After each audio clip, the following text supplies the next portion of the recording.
Hi guys, welcome to App Guru.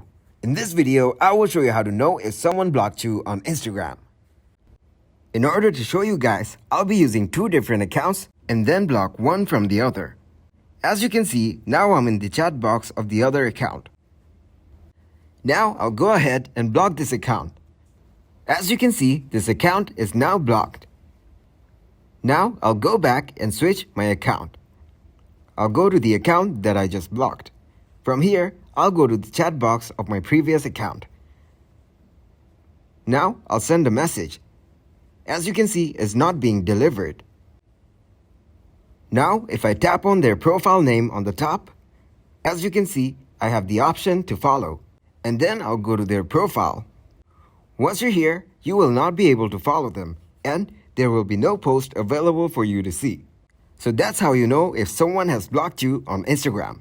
And that's it. Thanks for watching, and please leave a like, subscribe, and share.